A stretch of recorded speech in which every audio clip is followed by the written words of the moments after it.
হযরত ইব্রাহিম আলাইহিসসালাতু ওয়াসসালামের বাপ আজার, এ ছিল বাংলাতে বলা হয় একে মৃৎশিল্পী।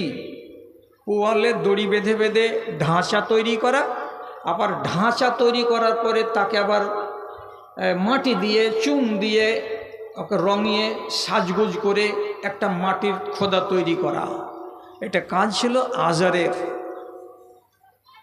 তো বাপ হলো খোদা তৈরি করা কারিগর, আর তার বাড়িতে ইব্রাহিম আলাইহিসসালাতু ওয়াসসালাম, ইনি হচ্ছেন বেটা নবী। লম্বা ঘটনা শর্টে বলছি,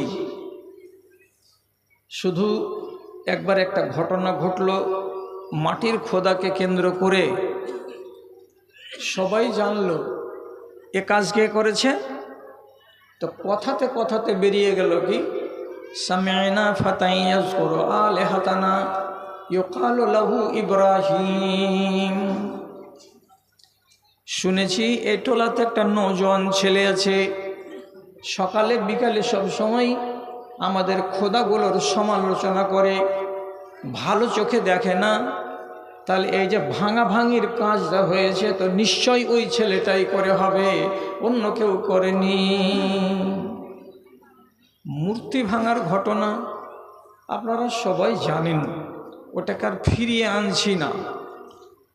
ইব্রাহিম নবী এই ঘটনা করেছেন, এটা যখন সাব্যস্ত হলো তখন তার বাপ আজার ইব্রাহিমকে সামনে ডেকে, বাপ যেমন ছেলের সামনে ভারাক্রান্ত কণ্ঠে আওয়াজ করে গম্ভীর গলায় বলে, শাসন গর্জন করে, ঠিক তেমনি শাসন গর্জন করে ইব্রাহিম আলাইহিসসালাতু ওয়াসসালামকে ডেকে তার বাপ বলছেন, আরাগিবুন আনতা আন আলিহাতানা ইয়া ইব্রাহিম।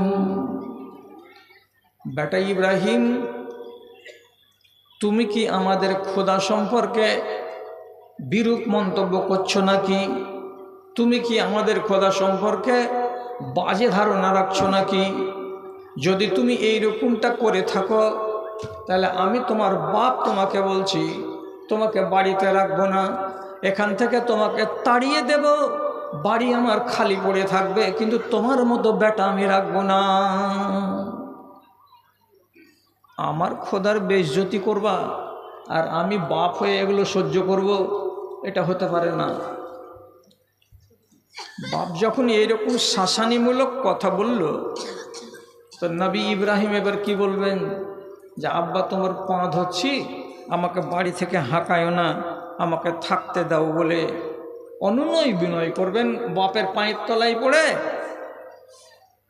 এটা হবে না। কেন? বাপ হচ্ছে বেঈমানের সওদাগর, আর বেটা হচ্ছে ইমানের সওদাগর। বাপ হচ্ছে একাধিক আল্লাহকে বিশ্বাসকারী, আর বেটা হচ্ছেন ওয়াহদাহু লা শারীককে বিশ্বাসকারী।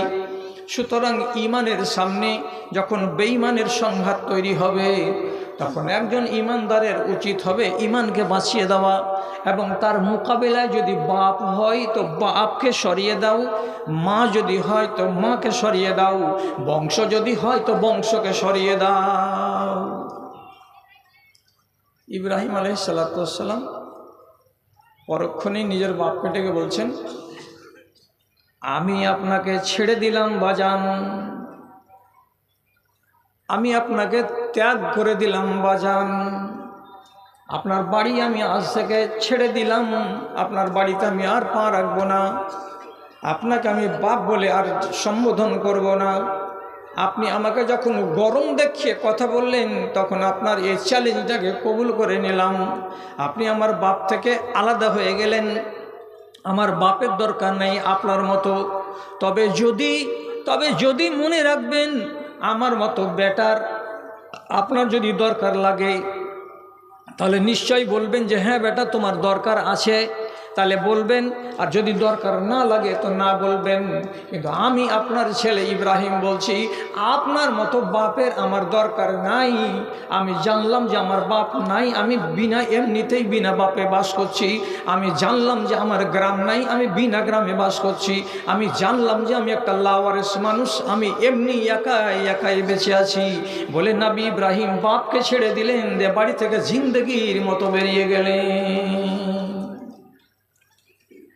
ইমানকে বাঁচাতে গিয়ে ইমানের রাস্তাতে শত্রু কে হয়েছিল? বাপ। এর আগে যেটা কথা বললাম আপনাকে, সেখানে ইমানের শত্রু কে হয়েছিল? মা। মাকে ছেড়ে দিতে রাজি হলেন। এই সাহাবীর ইতিহাস আমাদের জন্য এটা মডেল, এটা আমাদের কাছে আদর্শ। ঠিক তেমনি হযরত ইব্রাহিম আলাইহিসসালাতু ওয়াসসালামের ইতিহাস আমাদের জন্য মডেল, এটা আমাদের কাছে আদর্শ। তিনি যদি ছেড়ে দিতে পারেন বাপকে ইমানের দুশমন বলে, তাহলে আমি আপনি যদি আল্লাহ না করে যে এইরকম ঘটনা ঘটে যায়, তাহলে সে বাপকে আমাকে ছেড়ে দিতে হবে, নিশ্চিত কথা। আর যদি মানতে না পারেন, সত্য কথা বলছি, এটা হচ্ছে আসামের বরপেটা জেলার এক ঘটনা। এক নওজওয়ান ছেলে, 24 বছর বয়স, এমটেক ইঞ্জিনিয়ারিংয়ের ডিগ্রি করেছে। চেহারাতে হালকা হালকা সুন্দর সুন্নাতি দাড়ি আছে। বিবাহ লাগিয়েছে এমন এক জায়গায় যেখানকার লোক তাকে একটা 4 চাকা দেবে এবং গুয়াহাটি টাউনে একটা ফ্ল্যাট তাকে কিনে দিবে, যার মূল্য হচ্ছে 26 লক্ষ টাকা। এগুলো পণ, এগুলো যৌতুক, এগুলো জাহেজ। তো ছেলেটা নিবে, ওই লোকটার মেয়েটাকে বিবাহ করবে। ছেলে নিজের বাপকে বলছে, বাজান আপনার সম্পত্তি খাওয়ার আমি লোক দেখতে পাই না, আর আপনি আমার বিয়ে লাগিয়েছেন এমন এক জায়গায় যে তারা আমাকে 4 চাকা দেবে আর 26 লক্ষ টাকা দামের একটা ফ্ল্যাট কিনে দেবে গুয়াহাটি টাউনে। আমি ওদের ওইগুলো জিনিস কেন নিতে যাব? আমি নিব না এগুলো। আমি আমার পায়জামা পাঞ্জাবি গায়ে দিয়ে যাব, বিবাহ শাদী হয়ে যাবে, আমি আমার ওয়াইফকে যেটা পারবো সেটা দিব, দিয়ে বাড়ি নিয়ে আসব, বাকি ওর সামানের আমি প্রয়োজন মনে করি না। বাপ সাথে সাথে বেটাকে বলছে, আমার বেটা হয়ে থাকবি না থাকবি না এ কথাটা বল। তো বলছে, থাকবি কোন প্রশ্ন হলো আব্বা? তোমার আমি বেটা, তোমার আমি ঔরস জাত সন্তান। আমি 1000 বার যদি বলি আপনি আমার বাপ নন, আপনি আমার বাপ নন, এটা হবে? আপনি আমার বাপ আছেন, থাকবেন, আমি আপনার বেটা আছি, থাকবো। এখানে ছাড়া আর ধরার তো কোনো প্রশ্ন নেই। বাপ বলছে, যা বলছি তা করতে হবে। বেটা বলছে, যেটা আপনি বলছেন সেটা ইমানের রাস্তাতে অন্তরায়, এটা ইমান বলে না। আর আপনি যদি জেনে শুনে বুঝে সুঝে ইসলামী শরিয়তকে অগ্রাহ্য করেন, তো একটা আল্লাহর আদেশকে অমান্য করার কারণে ইবলিস শয়তান জিন্দেগির মতো জুতা খাচ্ছে, কিয়ামত পর্যন্ত জুতা খাবে। আল্লাহর একটা নিষেধকে অগ্রাহ্য করার কারণে হযরত আদম আলাইহিসসালাতু ওয়াসসালাম এবং তার বিবি আল্লাহর নজরে অপরাধী হয়ে গেছিলেন। চোখের পানি ঝরিয়ে ঝরিয়ে ঝরিয়ে ঝরিয়ে কান্না করে করে করে করে করে করে শেষের বেলায় আল্লাহ রাব্বুল আলামিনের কাছে মাপ পেয়েছেন। আর আপনি ডাহা একটা হারাম মাল খাওয়ার জন্য আমার উপরে বল প্রয়োগ করছেন। আমি এ ফয়সালা মানতে পারবো না। দিনে দুপুরে বাপ, একটা ছপ্পের খাট ছিল ছেলেটার ঘরে, আর 2খানা চেয়ার, একটা ছোট্ট টেবিল আর বিছানা কাঁথা, সবটিকে রোডের কিনারাতে এনে রেখে দিল। আর দিয়ে পরিবারের লোককে ডেকে বলছে, তোমরা সব জেনে নাও, আজকে থেকে এই ছেলেটা আমার ছেলে নয়, এই ছেলেটাকে আমি আমার ছেলে লিস্ট থেকে আউট করে দিলাম। কেউ তোমরা খবরদার বলবে না যে এটা আমার ছেলে, আমি একে ছেলে বলে মানি না। আল্লাহ ইমানের পথে কত বড় আজমাইশ হলো। ছেলেটা ছপের খাট, চাদর, বালিশ কিচ্ছু নিল না। এমটেক করা ইঞ্জিনিয়ার ছেলে, মনের দুঃখে চোখের পানি ঝরিয়ে চলে গেল গুয়াহাটি। গুয়াহাটিতে কয়টা দিন থাকার পর প্রথম চান্স পেয়ে গেল হায়দ্রাবাদের এক কোম্পানির আন্ডারে 1,20,000 টাকা করে মাস বেতনে চাকরি। তারপরে ওইখান থেকে প্রথম ট্রান্সফার হয়ে গেল আর ইটালিতে যখন চলে গেল তখন ওর বেতন হয়ে দাঁড়ালো এখানে 5 লক্ষ টাকা ইন্ডিয়ান। এক মুসলমান পরিবার ইটালিতে ছেলেটাকে বলল, তুমি যদি আমার মেয়েকে স্ত্রী হিসেবে কবুল করো তো আমি ধন্য হই। একই কথাই, আপনি আপনার মেয়েকে দিবেন, আমি লিল্লাহ ফিল্লাহ কবুল করব, আর বাকি এই দিব সেই দিব করতে গেলে আমি নেই। একদম সুন্নতি তরিকায় ছেলেটা ইটালিতে বিবাহ করলো। এখন বাপ খ্যাপা কুকুরের মতো চিঠি লিখছে, ফোন করছে, হোয়াটসঅ্যাপ করছে, ফেসবুকে মোবাইলে কথা বলতে চেষ্টা করছে। তো ছেলে বলছে, ভাজান আপনি তো গ্রামবাসীর সামনে বলেছিলেন, তোমরা সবাই সাক্ষী থাকো এটা আমার ছেলে নয়। তা আমি আজও ছেলে আছি।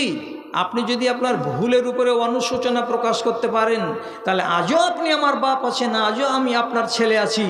পরের জিনিসের উপরে লোভ নেই। এবং যৌতুক নেওয়া হচ্ছে ওলামায়ে দ্বীনের একমাত্র ফায়সালাতে, যেটা হারাম। হারামকে আমি ধারে কাছে যাইনি তো আল্লাহ তাআলা আমাকে ইজ্জতে রেখেছেন। বাপ ছেড়ে দিয়েছিল ছেলেটি, 7 বছর পরে বাপ বেটা গলায় গলায় মিলিত হয়েছে। ইমানের মাঝখানে আর আপনার মাঝখানে যদি চলে আসে এইরকম বেড়া, তাহলে আপনাকে ইমানটাই বাঁচাতে হবে।